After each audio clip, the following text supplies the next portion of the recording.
What's up, guys? Hope you're all having an amazing day. Welcome back to the channel. Today we're going to be talking about the Leica Q2 Monochrome. So let's change this to black and white instead of color. First of all, I would like to thank my friend Dave for letting me borrow his Leica Q2 Monochrome, and this is it. This is the Leica Q2 Monochrome, and it's a loaner from my friend Dave.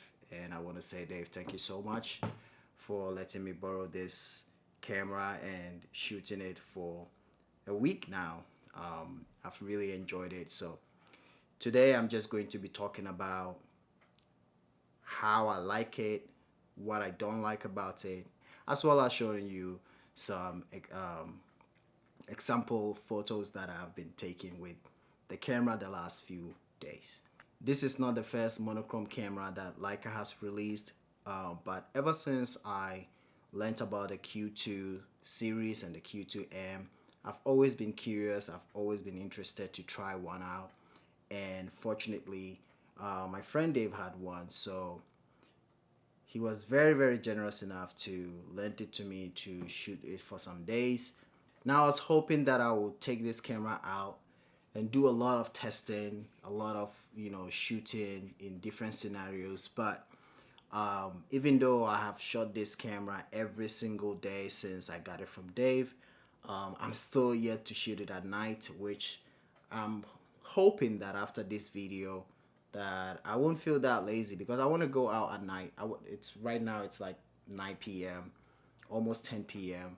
I still want to go out and take some photos. One, because I want to try it out before I give the camera back, which is going to be tomorrow. But also, I'm very motivated to go out and shoot. So I just thought, before I do that, let me finish recording this video, because if I don't do it now, I don't know when I'll do it. And I'm giving the camera back to Dave tomorrow. So I might as well finish the video and see if I could go out and take some photos. I also wasn't able to shoot the camera with a flash. I know my friend Dave said he's done that, but I haven't had the opportunity to shoot it with a flash, so I won't have much to say as far as putting a flash on this camera to shoot. Maybe I could put a flash on tonight and test it out as well, but we will see. I'm not going to come back and do a whole video about that, but if I do go out and photograph, I'll share the results with you at the end of the video. And if I don't, sorry, I just couldn't. The first few things that I want to talk about are the things that I really like about the camera. First of all, this is a very beautiful made camera. Like, you couldn't ask for anything better than this. Personally, I am someone who loves minimal stuff. I love monochromatic stuff. I just love things being simple. Almost all the cameras that I've owned have been black. This finish, this look, it's just amazing. The fact that it doesn't have any Leica red logo on it. I mean, hey, that red dot is everything. But sometimes you just want it to be as simple. Sometimes you want to wear something that it just blends in. I've carried this camera around and people have asked me, like, what camera is that? Like, if it's not somebody who already really know the camera, the Leica brand or the Q2M series, they wouldn't know what camera you're carrying, and it's just amazing. The other thing that I really like about the camera is the viewfinder. Going from shooting with my Fuji ST5 to this like a Q2 monochrome, just a huge difference. It's just so nice, so bright, and just amazing to look at, both using it to photograph and also just like even looking at your own the photos that you've taken on it. It's just really amazing, and I wish all camera brands will just make it like that, but I guess it's part of what you pay for when you buy a camera this expensive. The other thing that I really like, talking about wanting things very simple or liking things to be very simple, The menu system on this camera is as simple as it can be, not too much complicated. There isn't anything hidden in, sub menus and all that. Very straightforward. I don't think I've even gone through the menu to see even all what this camera is capable of. When Dave handed it to me, just the basic stuff, did that, made sure I was shooting raw. I didn't really get into the menu because I didn't need that. I didn't need to do that. I just did a few things and the camera was ready to shoot. The other thing that I really love is also the fact that almost every button on this camera can be customized. You can customize it as to however you want it, whatever settings you want all these buttons to be. Obviously, there are some that has labels on them like the play, the function, and the menu. And because also there isn't much buttons on the camera, very very minimal, not too much going on here, but also giving you the option to like custom set the buttons to whatever makes you feel comfortable using the camera. When it comes to camera lenses, I am not the type that really look into the clinical aspect of it, how sharp it is, the contrast, what it does. Sometimes you can tell the differences between certain lenses and all that, like whether it vignettes, whether it's sharp in the center and then gets soft in the corners, all of that. Some people take that very seriously, especially when picking up a lens or a camera. But for me, it really don't matter. Like honestly, like when I look at how people view photos on the internet, and even for someone who prints a lot, honestly, like people don't look at the photo and be like, oh, I think this side is a little bit soft, or like I don't think it's sharp enough. Nobody cares. Absolutely nobody. And I'm saying all that to say, even though this lens is very very sharp and very clinical, like sometimes digital cameras can be too clinical that it looks too digital. I don't know if you get what I'm trying to say. And sometimes it's just like you want to dial it down a little bit, to take that edge off. But other than that, I have no complaints. So far, I'm very very impressed. A 1.7 28mm 1.7 lens. It is doing what it's supposed to do, and I really really love it. One of my favorite parts of this camera is the crop factor. The fact that it's a 28 millimeter lens with a 47 megapixel sensor, but gives you the option to be able to crop in, because 47 megapixel is just way too much for what we need, to be honest.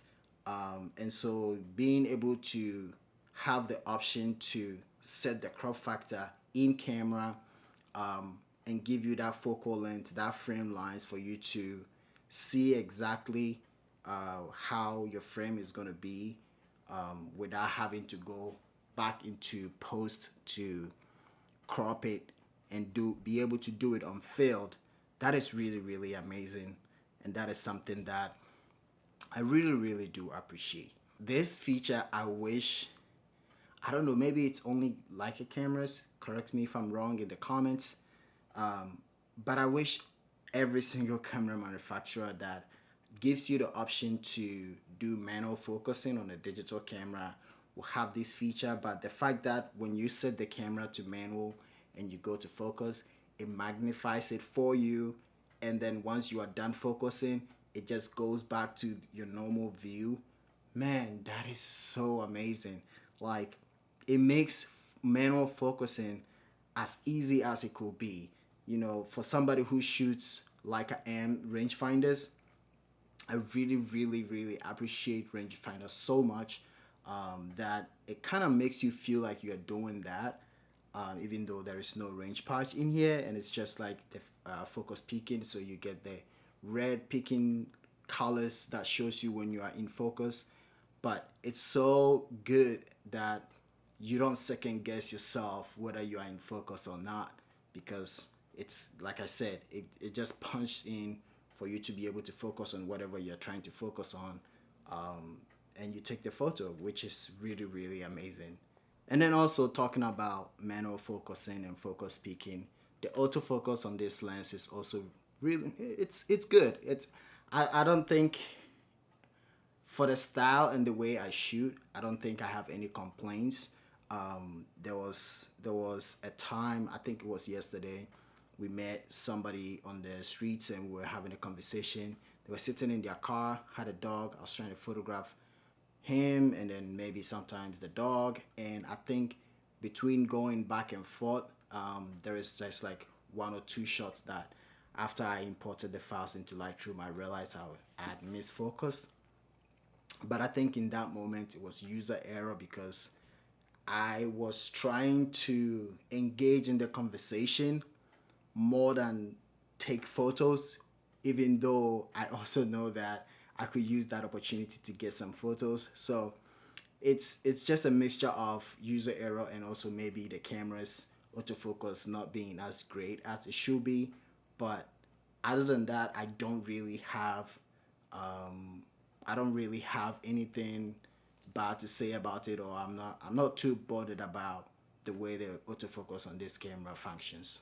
It's also nice that the camera has the macro feature. I don't know if anybody will ever use it for what we know macro. When you think about macro, you're thinking about going on the flowers and taking photos of insects and all that.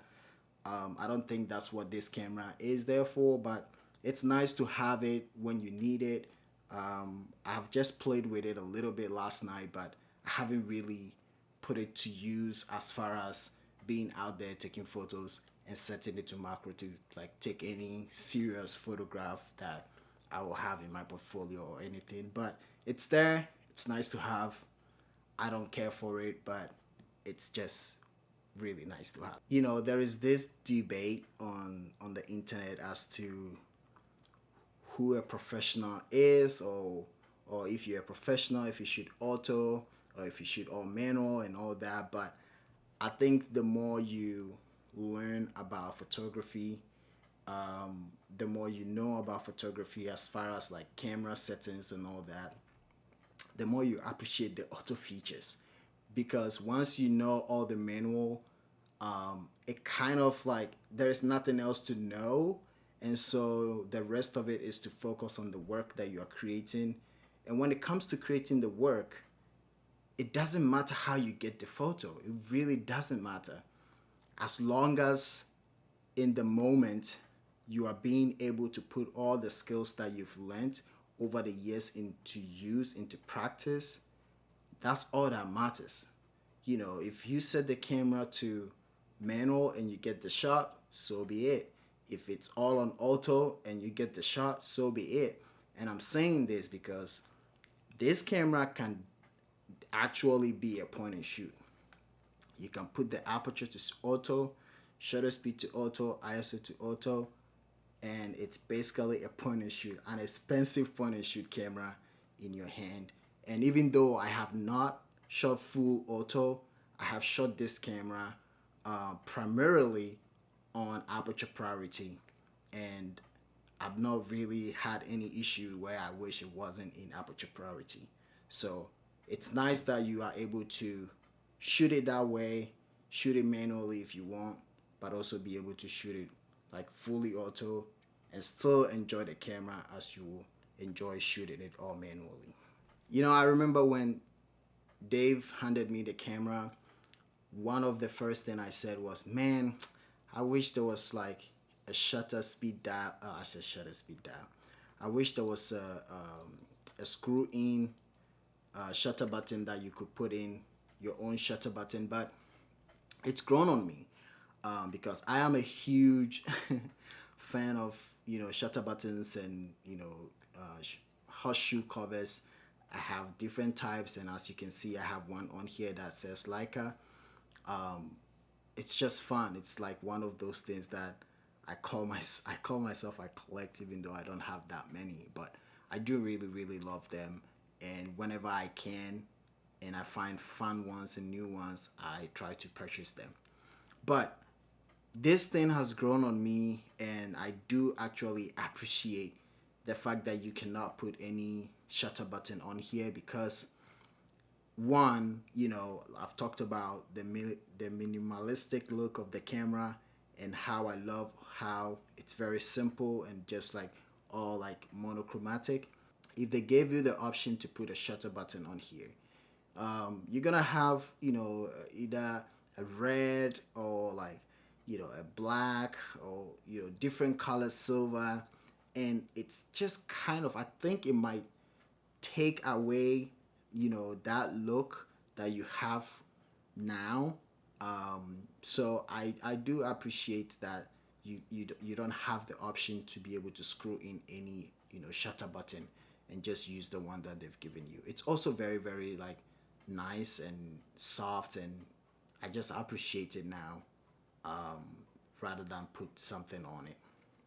Even though there are other shutter buttons that you don't screw in, it's like literally have an adhesive and you put it on there. But I don't think this one needs it. So yeah, it's just something that personal preference, not just anything to do with the camera functions. Another thing that I really appreciate is the handling. Now, the way the camera is built, you might think it'll be hard to handle. My friend Dave had, an extra handle that he had on, and then he had a thumb grip on. When I took the camera, I let him take it all off because I just wanted to enjoy the camera as raw as it could be. I didn't want anything like bulky on it or anything like that. And you might think maybe because you don't have a handle to hold on to, this camera might be hard to hold, but it wasn't, because they have this cutout here. I don't know if you can see, but they have this cutout here that your thumb literally just falls in place, and then once you hold the camera, it's just, I don't know. I can hold it for hours and I won't feel it, compared to other cameras that I've shot and tried before. I know the Nikon ZF, a lot of people have complained about the handling of it. And even though I wasn't too bothered about the way it looked, because we want the look and the look comes with some pain. But this one is more comfortable to hold than the Nikon ZF. So I do really appreciate, this little cutout, that you put your thumb on to be able to hold the camera very well. And also it just makes the camera as simple, like I keep talking about, so you don't have anything bulky. Like honestly, when I see people put all those stuff around it, I'm like, why did you get this camera? Because that is why you get it, the look. I mean, the function as well is very important, but like it's just beautiful without anything like added to it. I mean, at least in my opinion. So yeah, those are the things that I really like about the camera and appreciate about the camera. Now there is a few things that I won't call them cons, but also like I feel like it could have been better, and also just like personal preference, which no camera is perfect, and even though some of the things that I'm going to consider like cons, if they were to be added, maybe it wouldn't make the camera function or look as it is now. But hey, we are humans. We always have something negative to say. So here we go with a few things that I either didn't like or wish they could have improved on. Now, I talked about how I really love the crop factor, giving you the option, even though as a 28mm lens, giving you the option to be able to crop on field, in camera, 35, 50, 75, and you still, even though you are losing some of the 47 megapixel, it's still enough for what we are using it for and all that. So one thing that I wish they made it different on that part is the fact that when you bring it into Lightroom, though it first show you the crop how you wanted it, it gives you the option to go back and undo that, so you see the photo as the full 28, and then you can go back and crop it. Now the reason why I'm saying I don't like that is because when you're on the field, and you see a scene and you say, okay, for this scene, if I have the option to choose a focal length, I want to shoot this at 75, or I want to shoot this at 50 or 35. On the field, in that moment, your instance is telling you this is how you shoot it. I don't want to come back into Lightroom and have the option to undo that. You know what I mean? Like, if I've made that decision, I want it to stick. I don't want you to give me the option to go back and erase it, because sometimes it just makes you second guess it because you can. And sometimes, especially in my opinion, especially for me, I don't like too many options. So when I make a decision, I don't want to go back to remake a decision. And I know you can say, but once you import it, they show you the original, like they show you the crop that you chose, and all you have to do is not click reset or something. But hey, because it's there, you will be tempted. So if they made it in a way where whatever crop that you chose, it's like that and it's fixed and you cannot change it, it'll be nice. To be honest, it'll be really really nice. One of the other things, I mean, with this one, it's one of the major cons that people talk about when they talk about the Q2M is the highlights. Like, it is so easy to clip it. Dave told me when I mentioned on thread that I'm going to be shooting the Q2M, that was the first comment I got was, pay attention to the highlights. It's easily to blow it out. And even though it's true, I also haven't really, I don't know how to say it, like, it's not been a problem to me and for me. Dave was telling me the way he shoots it with the the metering system that he choose, he also kind of sometimes put it, like, use the exposure compensation to just kind of balance it out. And I started doing that when I first got the camera, but I got to a point where I feel like my photos were being underexposed. And even though this camera is so good in low light that you can bring the shadows, or you can add more exposure when if you want to, I still didn't like the way the photos look when I first put it on Lightroom. So I stopped using the exposure compensation and just making sure that I am exposing for the highlights for sure, and just being mindful of it, and just making sure that I'm getting the exposure as good as possible. So yeah, it's something that is not great for how much you're paying for this camera, but also maybe because it's like monochrome, the sensor being monochrome, that's like something you have to sacrifice to get it as it is. So I don't really care. I don't know if you do. Let me know in the comments below. The other thing is the battery life. Every single time when you talk about the Q2M with anybody, one thing they also mentioned is the battery life.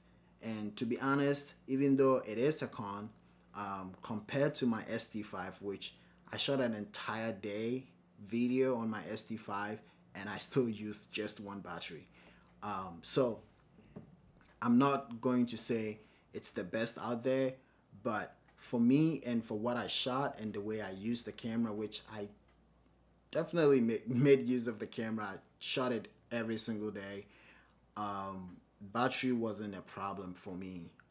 I sometimes I will go out and shoot and come home, and I still have just like 3 battery or 2 left, almost like more than half or half left. So it wasn't a problem for me.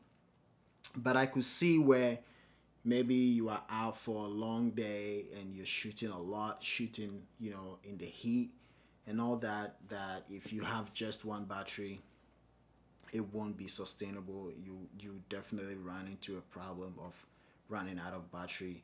And it also even sucks even more because you don't have the option to charge this camera via USB-C, and so you cannot be shooting out and run out of battery and just say, oh, let me just go into a coffee shop or a cafe or some place to charge it, because you can't, which really, really sucks, because you would think for the age of the camera and the way it's built, you would think they will make it in a way you can charge it via USB-C.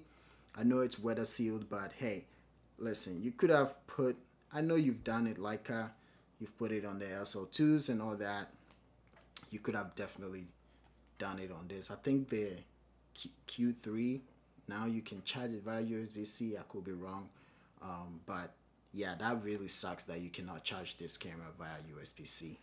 That's all that I have to say about the Leica Q2 Monochrome. I have really, really enjoyed this camera. Thanks to my friend Dave for letting me borrow it to test it out. He warned me. He told me that I kept asking him to try it out for quite some time, and when it was available for me to shoot it, he told me that I'm gonna fall in love with this camera and I shouldn't blame him if I decide to buy one. But he knows I blame him for every single Leica camera that I own or have purchased. Whether he likes it or not, it's his fault. But yet again, here we are. I'm in love with this camera. Honestly, if I had the budget and if I wasn't so much into video as much as I am into photo, maybe I'll consider the Q2M or even the M10 or M9 or M11. But with the way I shoot, I don't have the budget to have a dedicated video camera and a dedicated photo camera. I do need a camera that will do both for me. And so I'm considering moving from the ST5 to an SL2 or SL2S. I'm more leaning towards the SL2.